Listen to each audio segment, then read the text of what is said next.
Hi dear students, welcome you back.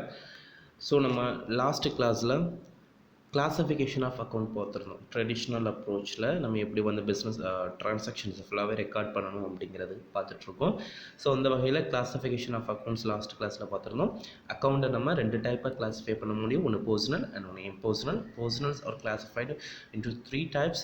தென் இம்பர்சனலை வந்து நம்ம என்ன பண்ணுவோம், 2 types கேட்டகரைஸ் பண்ணுவோம், real account and nominal account அப்படின்னு சொல்லிட்டு. ஸோ இதுக்கு வந்து சில ரூல்ஸ் இருக்குது அப்படிங்கிறதா சொல்லியிருந்தேன். ஒரு பாக்ஸில் அந்த golden rules of double entry system. So golden rules, பொன்னான விதிகள், கணக்கியலின் பொன்னான விதிகள் அப்படிங்கிறதா சொல்லுவாங்க. ஒன்று பர்சனல் அக்கௌண்ட்டுடைய ரூல். ஆல்சார் கணக்கினுடைய ரூல் என்ன? Debit the receiver, credit the giver. பெறுபவரை பற்று செய்க, தருபவரை வரவு செய்க. ரியல் அக்கௌண்ட்டுடைய ரூல் என்ன? Debit what comes in, credit what goes out. உள்வருவற்றை பற்று செய்க, வெளிச்செல்வதை வரவு செய்க. Then nominal account. Debit all expenses and losses, credit all income and gain. அனைத்து செலவுகளையும் நஷ்டங்களையும் பற்று செய்க, அனைத்து வருமானங்களையும் ஆதாயங்களையும் வரவு செய்க. இப்படிங்கிறதா இதனுடைய கோல்டன் ரூல்ஸாக இருந்துட்டு இருந்தது. ஓகே, ஸோ இதை நம்ம ஃபுல்லாக என்ன பண்ணி ஆகணும், புரிஞ்சு மக்கப் பண்ணி தான் ஆகணும். ஓகேவா? புரிஞ்சுக்கிறதுங்க ஃபஸ்ட்டு. ஓகே, ஸோ பிளைண்ட் ஃபோல்டடாக அதை நம்ம மக்கப் பண்ணுறதை விட அண்டர்ஸ்டாண்ட் பண்ணிட்டோம் அப்படின்னு சொன்னோம்னா it will be stay in your heart for the long lasting. ஓகேவா? ஸோ அதனால் புரிஞ்சு அதை பை ஹார்ட் பண்ணுங்கள். ஓகே, ஸோ இன்றைக்கி நம்ம இந்த வீடியோவில் ஜேர்னல் என்ட்ரினா என்ன, அதாவது தமிழில் குறிப்பீட்டு பதிவுனா என்ன அப்படிங்கிறத தான் பார்க்க போகிறோம். ஸோ இந்த ஜேர்னல் என்ட்ரி அப்படின்னு சொல்லக்கூடிய ஃபஸ்ட் இந்த வேர்டு ஜேர்னல்னா என்ன அப்படிங்கிறத பார்க்கலாம். இந்த வேர்டு ஜேர்னல்னா என்ன அப்படிங்கிறத பாருங்கள். ஸோ இந்த ஜேர்னல் அப்படிங்கிற இந்த வேர்டு ஃப்ரெஞ்சு வேர்டான ஜோர், JOUR. ஸோ ஜோர் அப்படிங்கிற இந்த வேர்டில் இருந்து டிரைவ் ஆனது அப்படிங்கிறதா சொல்கிறாங்க. ஓகேவா? ஸோ அப்போ இந்த ஜோர் அப்படின்னு சொன்னால் மீனிங் என்னென்னா டே. டேன்னா தெரியும் தானே, தமிழில் நம்ம என்ன சொல்லுவோம், நாள் அப்படிங்கிறதா சொல்லுவோம். ஸோ இதில் இருந்து டிரைவான வேர்ட், ஃப்ரெஞ்சு வேர்ட்லேருந்து டிரைவான வேர்டு தான் ஜோர். இதனுடைய மீனிங் டே. ஓகே, ஸோ அப்போ இந்த ஜேர்னல் மீன்ஸ் டெய்லி அப்படிங்கிறதா சொல்கிறாங்க. ஜேர்னல் மீன்ஸ் என்னது? டெய்லி, தினந்தோறும் அப்படின்னு சொல்லிட்டு. So transactions are recorded daily in a Journal as and when the transaction take a place. So நடவடிக்கைகளை நம்ம என்ன பண்ணுறோம், இந்த ஜேர்னலில் குறிப்பீட்டு பதிவில் ரெக்கார்ட் பண்ணிடுறோம். ஓகேவா? என்ன பண்ணுறோம்? டெய்லி ரெக்கார்ட் பண்ணுறோம். ஸோ டெய்லி அப்படிங்கிறதுனால தான் இதுக்கு பேர் என்னது? ஜேர்னல். ஸோ ஜேர்னலில் இருக்கக்கூடிய முதல் 4 அந்த லெட்டர்ஸ் இருக்குது பார்த்தீங்களா, அது என்னது? ஜோர். இது வந்து ஃப்ரெஞ்சு வேர்டில் இருந்து டிரைவ் ஆனது. ஓகே, சரி. ஸோ டிரான்சாக்ஷன்ஸ் எப்போ வந்து நிகழுதோ அப்போ நம்ம என்ன பண்ணிடணும், ஜேர்னலில் ரெக்கார்ட் பண்ணிடணும். ஸோ ரெக்கார்ட் பண்ணுறதுக்கு முன்னாடி அந்த டிரான்சாக்ஷன்ஸை நான் என்ன சொல்லியிருக்கேன், ஃபஸ்ட்டு நீங்கள் அனலைஸ் பண்ணுங்கள். இதுக்கு நம்மக்கிட்ட சோர்ஸ் டாக்குமெண்ட் இருக்கா, இந்த நடவடிக்கை நிகழ்ந்ததற்கான நம்மக்கிட்ட வந்து சான்று இருக்கா அப்படிங்கிறத ஃபஸ்ட்டு நம்ம என்ஷோர் பண்ணிவிட்டு அதுக்கப்புறம் நம்ம என்ன பண்ணுறோம், இந்த ஜேர்னலில் நம்ம எழுதணும். ஓகேவா? ஸோ இந்த ஜேர்னலில் எழுதும்போது அது என்ன சம்மந்தப்பட்டது அப்படிங்கிறத, ஏன்னா நம்ம ஜேர்னல் என்ட்ரியில் டெபிட் கிரெடிட் கொடுத்து நம்ம அந்த டிரான்சாக்ஷனுடைய அக்கௌண்ட்டை மட்டும் நம்ம எழுதுறதுனால இது என்ன நடவடிக்கை அப்படிங்கிறது நமக்கு தெரியாமல் போயிடும் அப்படிங்கிறதுக்காக ஸோ நரேஷன், விளக்க குறிப்பும் அதோட சேர்த்து எழுதணும். ஸ்மாலாக ஒரு டிஸ்கிரிப்ஷன் மாதிரி, இது என்ன, இப்போ வந்து சேல்ஸ் அப்படின்னு சொன்னால் யாருக்கு சேல்ஸ் பண்ணியிருக்கேன், ஸோ வந்து ரெண்டு paid to so and so அப்படிங்கிற பட்சத்தில் அவங்க யாருக்கு பே பண்ணியிருக்கேன் அப்படிங்கிறத சின்னதாக குட்டியாக நம்ம என்ன பண்ணணும், நரேஷன், விளக்க குறிப்பு எழுதணும். அது எப்படி அப்படிங்கிறது நம்ம போடும்போது நமக்கு தெரியும். ஓகேவா? ரைட். ஸோ எப்போவுமே transactions, as I already told you that, so transactions are recorded. First நம்ம எதில் ரெக்கார்ட் பண்ணுவோம், ஜேர்னலில் தான் ரெக்கார்ட் பண்ணுவோம்.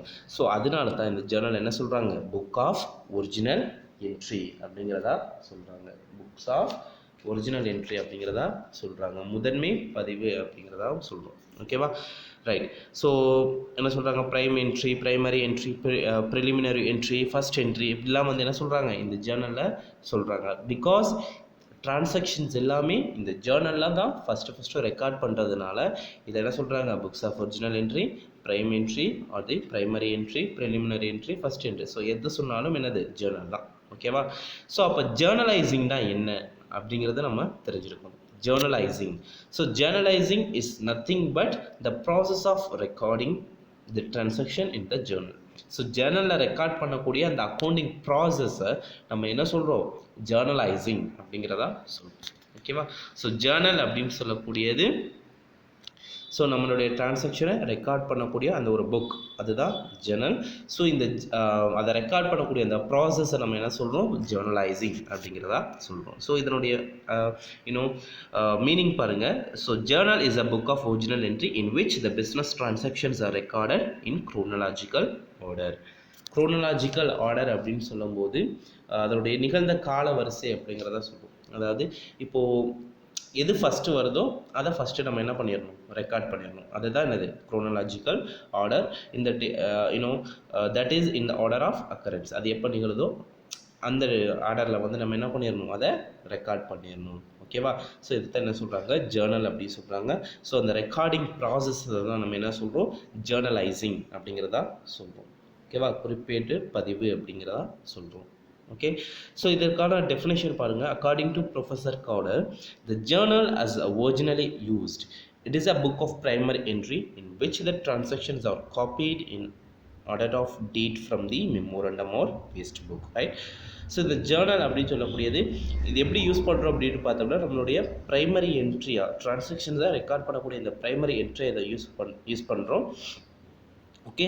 ஸோ எதில் இருந்து எடுத்து யூஸ் பண்ணுறோம்னா, மெமோரண்டம் அதாவது வேஸ்ட் புக் அப்படின்னு சொல்லக்கூடிய அந்த இதில் இருந்து நம்ம டிரான்சாக்ஷன்ஸை எடுத்து அந்த ஜேர்னலில் ரெக்கார்ட் பண்ணுறோம் அப்படிங்கிறதா சொல்கிறாங்க.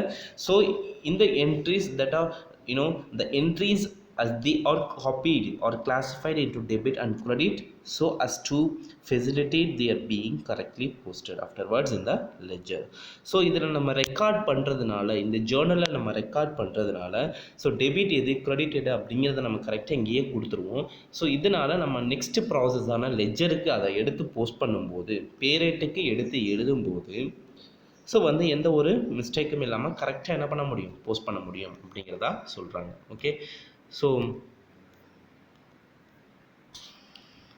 இதனுடைய படிவம் பாருங்கள், ஃபார்மேட் பாருங்கள். ஃபஸ்ட்டு என்ன கொடுத்துருக்காங்க, இப்படி தான் எழுதணும். ஓகேவா. ஸோ வந்து நம்ம ஜேர்னல் எழுதும்போது இந்த மாதிரி தான் ஃபார்மேட்டு.